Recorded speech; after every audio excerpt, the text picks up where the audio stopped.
I've spent the last 6 months of my life digging through legal documents, not for some high-profile lawsuit, but for something way more common, and honestly, a lot more devastating. I looked at 500 personal bankruptcy filings, 500 lives, 500 families, all pushed right to the financial edge.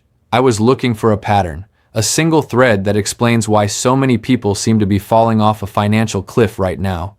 And the official numbers back this up. The latest data from the U.S. courts for the year ending in March showed non-business bankruptcy filings shot up by over 17%. So I wanted to know why, and I think I found it. But it's not what you'd expect.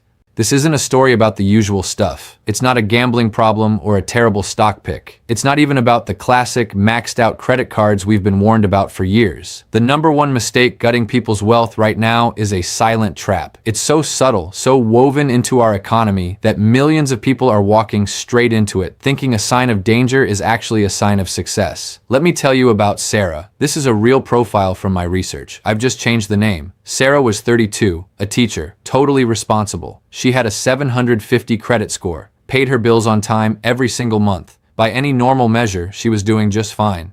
But 3 months after one unexpected medical bill, she was forced into Chapter 7 bankruptcy. How? Because under that perfect payment history, she was sitting on a time bomb. $25,000 in what she thought was manageable debt, spread across credit cards, and, even sneakier, a dozen buy now, pay later plans. She thought her high credit limits and the ease of splitting up payments meant she was doing well, that the system was rewarding her. In reality, the system was setting a trap. This video is about that trap. I'm going to show you what I learned from those 500 bankruptcy cases, what this silent wealth killer is, why it's so dangerous today, and exactly what you need to do to make sure you don't become the next statistic. So, how did I get here? It all started with a simple question. With inflation being sticky and interest rates staying higher than we'd like, why are some people getting ahead while others, with similar jobs and incomes, are completely falling apart? The headlines tell us bankruptcies are on the rise. Total filings for the year ending in March 2024 jumped to nearly 490,000. It's easy to just blame the overall economy. And yeah, the landscape is tricky. High interest rates make debt way more expensive. Inflation means our paychecks feel lighter. And we've seen job markets in certain sectors get a little shaky. But if it was just the economy, wouldn't everyone be struggling equally? That's not what's happening. The data suggested something deeper was going on. It wasn't just the storm, it was how people's financial boats were built. So I went to the source. I used Pacer, the public access system for federal court records, and I started sifting through hundreds of recent individual bankruptcy filings, both Chapter 7 liquidations and Chapter 13 reorganizations. I focused on a group that kept popping up, people you would call middle class. The profile was shockingly consistent. Ages 28 to 55, their prime earning years. Incomes between $50,000 and $120,000. And get this, about 2/3 of them had college degrees. These weren't uninformed people. They were planners. On paper, they were doing everything right. I read their debt schedules, their asset lists, their income statements, and that's when the pattern started screaming at me. These people weren't financially illiterate. Most of them had credit scores over 700 right before things went south. They paid their minimums on time, every time, protecting that score like it was a sacred artifact. But here was their fatal blind spot. They completely ignored their total debt payments relative to their actual take-home pay. They saw the constant offers in their inbox, credit limit increases, pre-approved loans, those pay-in-4 options everywhere, as a resource, as validation. They saw it as a sign they were doing well. They failed to see it for what it was, a massive liability waiting to spring. The tough economy didn't cause their bankruptcy. It was just the spark. It lit a fuse they had been carefully laying for years without even knowing it. The mistake wasn't the economy. It was a specific modern behavior that we've all come to see as normal. So here it is. The number one mistake I saw over and over again in those bankruptcy filings. The silent killer of wealth right now is using debt to fund a lifestyle your income can't actually support, all while thinking your access to debt is a sign of wealth. Let's break that down because it's a two-part problem. First is the false perception of wealth. This is the psychological part of the trap. Over the last few years, banks and fintech companies have been in a war to get your business, which means they've been throwing credit at people. If you had a decent score, you probably saw your limits climb. A $10,000 card became a $25,000 card. Your bank sends a letter saying, "Congratulations, we've increased your line of credit." And how does that feel? It feels good. You feel trusted, you feel a little bit richer, you start to confuse that credit limit, that ability to borrow, with your net worth. Your brain sees a $25,000 limit not as a $25,000 potential loan, but as a $25,000 safety net. This is a huge mental mistake. That limit isn't your money. It's a pre-approved high-interest loan. And with today's interest rates, carrying a balance is financial poison. A few years ago, that interest was an annoyance. Today, it's a predator. The second part of the problem is the quiet accomplice, the buy now, pay later, BNPL stack. Services like Affirm and Klarna are everywhere now, and they are brilliantly designed. They're offered for everything from a couch to a concert ticket, and they work by fractionalizing your spending. A $200 purchase doesn't feel like $200. It feels like 4 easy payments of $50. It numbs the pain of spending. The issue is, people don't just use one, they stack them. Recent surveys show that over a third of American adults have used a BNPL service. You've got one for the new phone, another for the flight, a third for those shoes. Suddenly, you don't have one payment plan, you have 10. Each payment seems tiny, but together they become a massive drag on your monthly cash flow. And if you miss a payment, the penalties and high interest rates that were hidden in the fine print can kick in. Some recent studies show that over a quarter of BNPL users have made at least one late payment, and that number is on the rise. It's a debt structure built on quicksand. This brings us to the final piece: lifestyle creep funded by debt, not income. This is the why. As prices for everything went up faster than paychecks, people faced a choice: cut back on their lifestyle or find another way to pay for it. For a long time, cutting back was the only real option. But now, with huge credit limits and the magic of BNPL, there's another path. Instead of downgrading, people upgraded their debt. They kept going out to eat. They just put it on the card. They didn't skip the vacation. They put it on a pay-in-4 plan. Their lifestyle no longer matched their income. It matched their credit limit. Let me tell you about Mark. He was 34, a software engineer making $110,000, another profile from my research.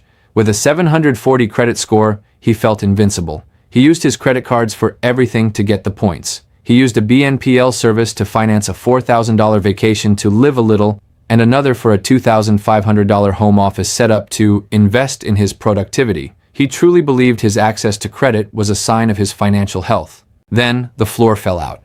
His company had a round of layoffs. His 6-figure income went to zero. Suddenly, the manageable payments weren't manageable at all.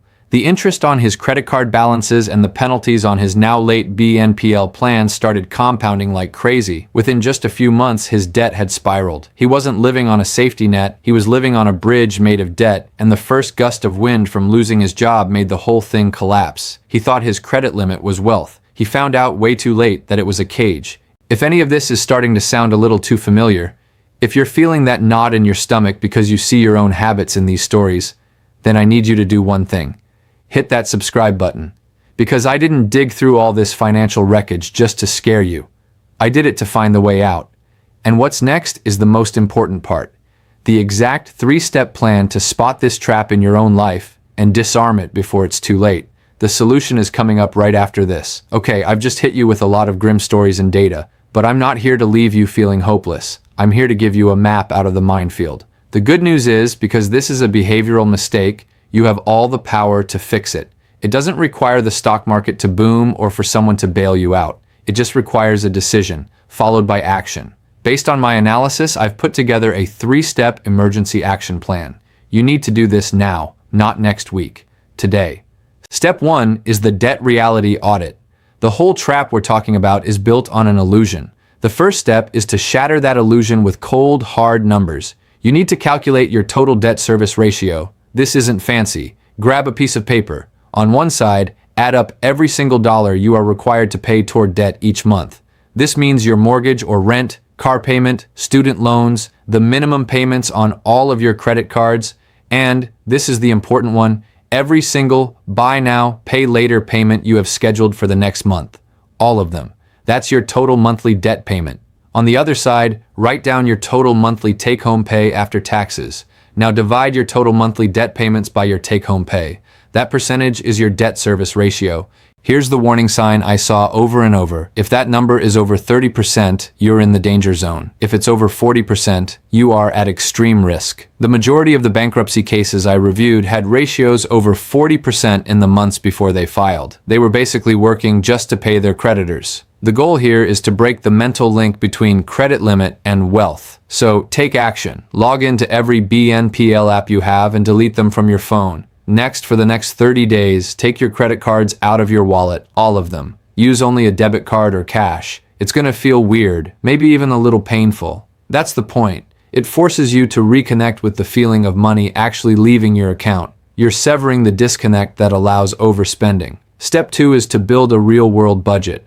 Once you see the reality of your debt, you have to stop digging. The reason people fall into this trap is that their spending outgrew their income. The only way to fix that is with a budget, and not a vague, I'll try to spend less budget. You need a zero-based budget. The concept is simple. Income minus expenses, savings, and debt payments must equal zero. Every single dollar you earn gets a job before the month even starts. You allocate money for the essentials first: housing, utilities, transport, and food. Then, with every dollar that's left, you tell it exactly where to go: extra debt payments, savings, etc.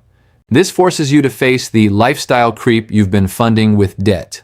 Look at your last 3 months of bank and credit card statements. Find every subscription you forgot about, every food delivery that could have been a home-cooked meal, every impulse buy. Your mission is to slash this category by 50%. This isn't about depriving yourself, it's about making a conscious choice. Do you want another streaming service more than you want to be debt-free? The absolute rule for this budget is, if you can't buy it with cash or your debit card today, you don't buy it. No exceptions. No new BNPL plans. No, I'll just put it on the card for the points. You are rebuilding your financial foundation on the solid ground of your actual income, not the quicksand of future debt. Step 3 is to build your emergency shield. If there's one lesson to take from the current economy, it's that a stable job can disappear overnight. In my research, a sudden job loss or a big medical bill was almost always the trigger that turned a shaky debt situation into a total catastrophe. Why? Because with no cash, any emergency sends you right back to high-interest debt, and the whole vicious cycle starts over. Your final, urgent task is to build an emergency fund. I know what you're thinking. How am I supposed to save when I'm already stretched thin? This is non-negotiable. For right now, it takes priority over making extra debt payments. You still have to make the minimums. Your first goal is to save $1,000 in a separate high-yield savings account. Do whatever it takes. Sell some stuff. Pick up a side gig for a couple of weekends. Go scorched earth on your spending for 1 month. That first $1,000 is your fire extinguisher. It's what you'll use when the car breaks down, so you don't have to put it on a 28% APR credit card. That exact scenario was the beginning of the end for dozens of people in my research. Once you have your $1,000 starter fund, you can start aggressively attacking your debt with the money you freed up in step 2. Once the high-interest debt is gone, your long-term goal is to grow that fund to 3 to 6 months worth of essential living expenses. That is your financial shield. It protects you from the world's curveballs and makes sure one bad day doesn't destroy years of your hard work. For the last 6 months, I've been looking at the financial records of 500 people whose lives were turned upside down. And what I saw was a story about a modern financial system that is incredibly good at convincing us that debt is our friend. It has sold us the idea that a high credit limit is a status symbol and that paying in installments is a smart life hack. The data is clear. That is a lie. Your credit limit is not your wealth. It's a liability. Your ability to get a BNPL loan isn't a sign of financial strength. It's a potential trap. The number one mistake killing wealth right now is believing that lie, living on the financial edge and mistaking the cliff for a plateau. The economy isn't going to give you a pass. This isn't fear-mongering. It's what the data from 500 ruined finances is telling us. But you have the power to change course today. You have the map. Audit your reality, control your spending, build your shield. I want to end with a question. And be honest with yourself. Which of these warning signs do you see in your own life? Using buy now, pay later for things you couldn't just buy with cash, feeling a sense of pride or security from your high credit limits, noticing your debt balances are growing right along with your lifestyle costs even if your income isn't? Think about it. Down in the comments, just type 1, 2, or 3, or all 3. No judgment here. This is about acknowledging where we are so we can start to fix it. Let's see how many of us are standing in this trap without even realizing it. The pattern is clear, but now, so is the way out. The choice is yours.